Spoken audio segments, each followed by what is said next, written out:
Ее звали Ира. Ей было 29, хотя в мутном зеркале подсобки отеля она видела усталые глаза 40-летней женщины. Каждый день с 5 утра до 3 дня она драила полы в Золотом Горизонте, самом шикарном отеле города. Мраморные коридоры, хрустальные люстры, аромат дорогих духов и кофе по $5 за чашку. Ее мир был другим. Запах хлорки, потертые кроссовки и ноющая боль в пояснице, которая не отпускала даже ночью. Ира не жаловалась. Она привыкла.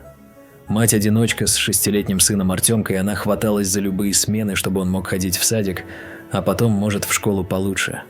Ее жизнь тянулась чередой серых дней, пока однажды в отеле не появился он. Это был вторник. Ира оттирала пятно от красного вина на ковре в люксе за $1500 в сутки. Дверь распахнулась, и в номер вошел мужчина. Высокий, в темно-синем костюме, с легкой сединой на висках и усталым, но острым взглядом. За ним тянулся шлейф дорогого парфюма. Что-то с нотами сандала и цитруса. Ира замерла, сжимая тряпку. «Простите, я сейчас уйду», – пробормотала она, опустив глаза. «Не надо». Голос у него был низкий, с легкой хрипотцой. «Продолжай». «Я не помешаю». Она кивнула и вернулась к пятну, чувствуя, как жар заливает щеки. Он сел в кресло у окна, раскрыл ноутбук и начал что-то печатать. Ира украдкой взглянула, на столе лежал телефон, который стоил, наверное, как ее зарплата за год, а на запястье блестели часы с золотым отливом. «Миллионер», – подумала она и тут же одернула себя. Какая разница? Ее это не касается. Но он заговорил снова. «Как тебя зовут?» Ира вздрогнула, едва не уронила ведро. «Ира», – тихо ответила она.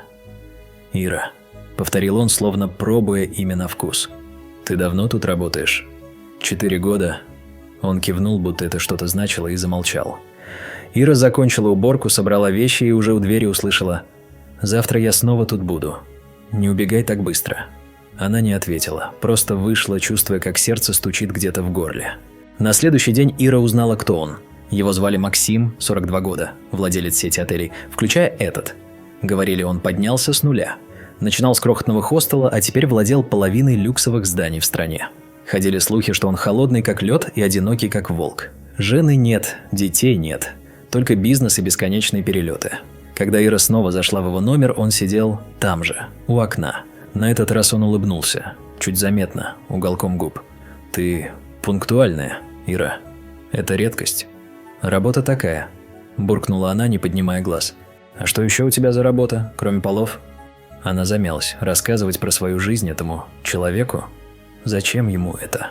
«Все», – коротко бросила она. «Мне хватает». «Хватает?» – он прищурился. «А на что хватает? На еду? На одежду? Или на мечты?» Ира сжала губы. Этот вопрос ударил как пощечина. Мечты? Какие мечты у женщины, которая считает каждый цент до зарплаты? «Не всем мечтать дано», – наконец сказала она. Максим откинулся в кресле, глядя на нее с каким-то странным интересом. «А если бы было дано, что бы ты хотела?» Она молчала, а потом вдруг выпалила. «Чтобы сын мой жил лучше, чем я. Чтобы не мыл полы за гроши». Он кивнул, будто ждал этого ответа. «А ты?» – спросил он. «Для себя что бы хотела?» Ира пожала плечами. «Не знаю. Я давно про себя не думаю». Максим встал, подошел ближе. Она отступила, но он остановился в паре шагов. «Это неправильно, Ира. Человек должен думать про себя. Иначе зачем жить?» Она не ответила.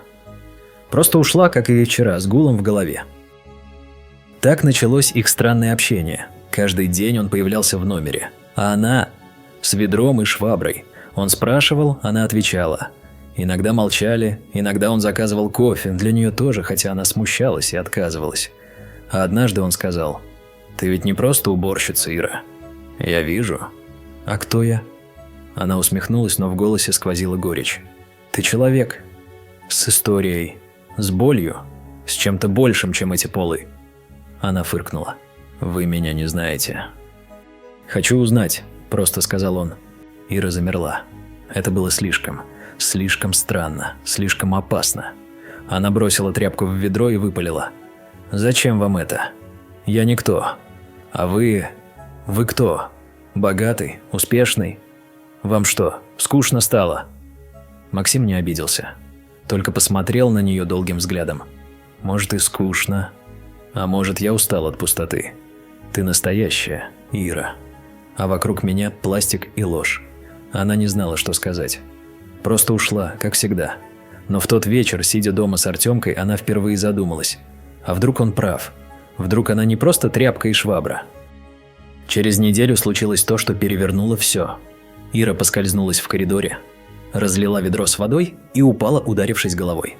Очнулась она уже в номере Максима, на диване, с мокрым полотенцем на лбу. Он сидел рядом, хмурый. «Ты в порядке?» – спросил он. «Да, кажется». Она попыталась встать, но голова закружилась. «Лежи», – приказал он. «Я врача вызвал». «Не надо», – запротестовала она. «Мне на смену надо». «Какая смена, Ира? Ты едва жива». Она сжала кулаки. «У меня сын. Мне нельзя болеть. Мне нельзя...» Она замолчала, потому что слезы подступили к горлу. Максим смотрел на нее, и в его глазах было что-то новое. Не жалость, а понимание. «Сколько тебе платят?» – вдруг спросил он. $250, буркнула она. Он покачал головой. «Это не деньги, это унижение». «А что я могу?» – крикнула она. «У меня выбора нет». «Есть», – тихо сказал он. «Я дам тебе работу. Настоящую». Ира уставилась на него. «Зачем вам это?» «Затем, что я могу», – ответил он. «И хочу». Так началась другая жизнь. Максим устроил ее в офис своей компании, помощником менеджера. Зарплата в 3 раза больше, чем в отеле. $750 в месяц. Артемку взяли в частный садик, где были кружки и английский. Ира впервые за годы купила себе платье. Не с рук, а в магазине. За $50. Но главное, она начала видеть в себе человека, а не тень. Максим не исчез. Он звонил, заходил, иногда приглашал на кофе. Между ними росло что-то хрупкое, но настоящее. Однажды, сидя в кафе, он сказал: «Знаешь, Ира, я ведь тоже был никем. Спал на вокзале, воровал еду, а потом решил, что достоин большего. И ты достойна». Она улыбнулась. Впервые за долгое время искренне. «А если я не справлюсь с вашей работой?» «Справляться не надо», – ответил он. «Надо жить». Прошел год. Ира теперь сама вела проекты в компании Максима, зарабатывая уже $2000 в месяц. Артемка мечтал стать пилотом, а Максим однажды взял ее за руку и сказал: «Я не хочу больше быть один. А ты?» Она не ответила словами, просто сжала его ладонь.